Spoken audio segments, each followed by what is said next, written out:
earliest memories are being in a van and driving we turned onto Glenstone, and then we would turn the corner onto Kearney, and we would see that big, giant globe. Who else? Did anybody else have that? That was my first memory of Baptist Bible College. We would come in, we would go to, I don't even know what we were here for, honestly.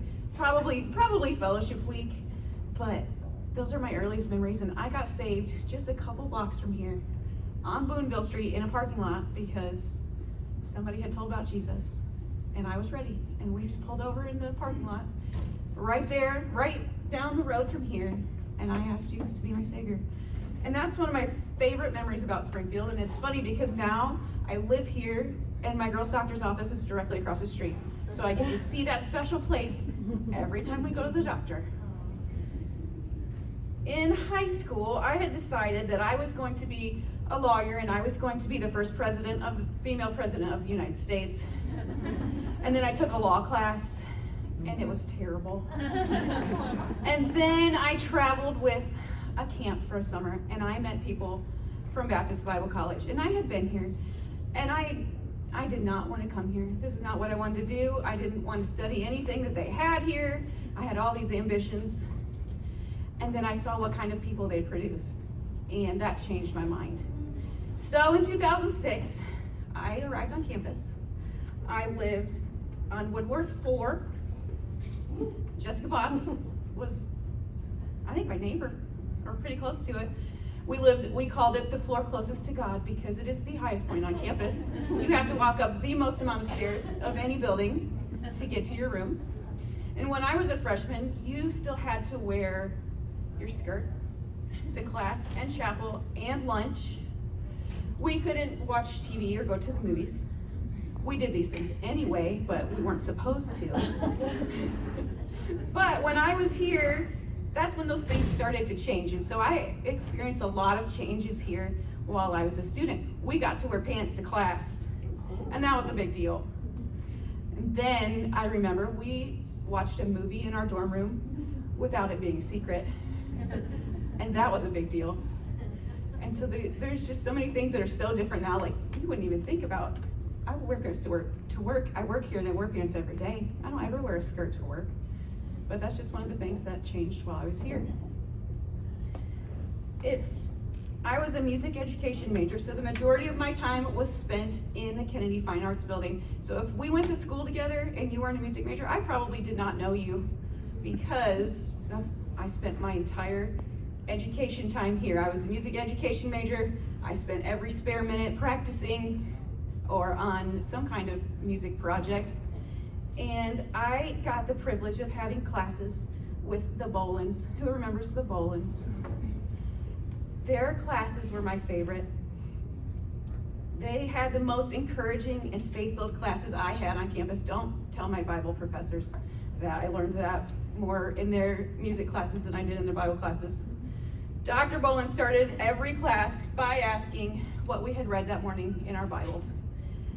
And Mrs. Bolin's music theory class became a prayer hour when my dad was diagnosed with cancer, along with two other my classmates. So we didn't do anything but pray.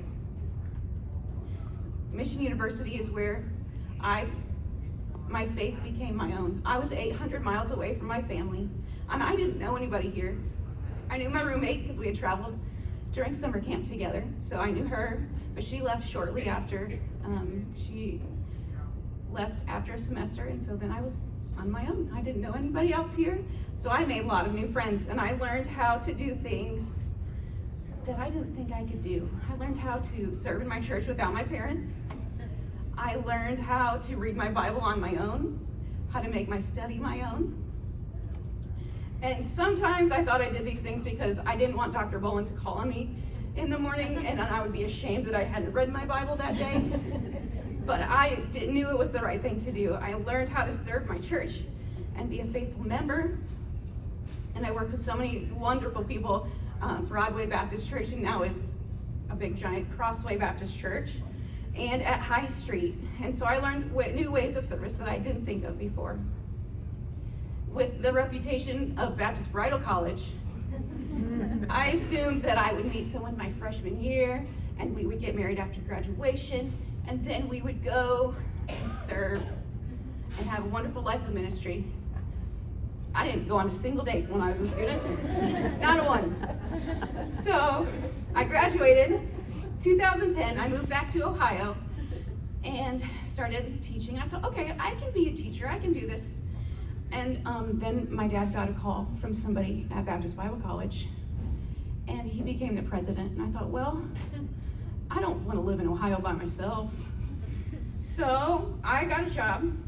I worked up in the grad school as a secretary. And then one day, somebody came up and said, hey, do you think that you could do payroll? I said, well, yeah, I guess. I don't know anything about math or numbers, but I could figure it out. I'm a Miloni, so I think dumber people than me can figure these things out. So I could probably do that. So I took over payroll, and then I took over HR. And then after that, they said, hey, do you think you could do student accounts? I said, well, yeah, I already do payroll, so that's numbers, so more numbers isn't gonna be a problem. And so that's what I do today. I do student accounts here, and HR, and payroll, and that is my ministry outside of my church. And I get to see students every day, and some of them don't like it very much when I call them. Just a reminder, pay your bill.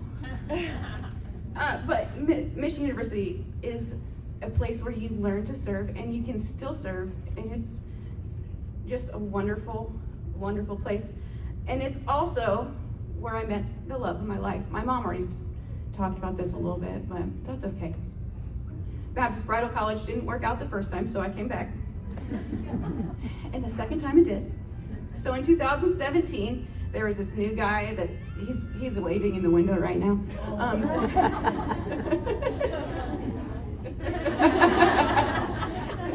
He started working on maintenance, and he was really cute. And everybody said, hey, Emily, have you met this new guy named Dennis yet? And I hadn't, but then I did. So we met, and we fell in love. We used to walk around campus. That was our date night. We would walk around campus, and you could hold hands at this time. It was allowed.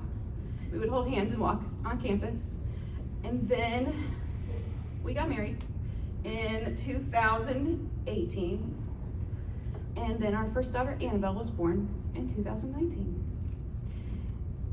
During this time, Dennis came back to school. He had been away from school and decided as a 30-year-old he was going to start again.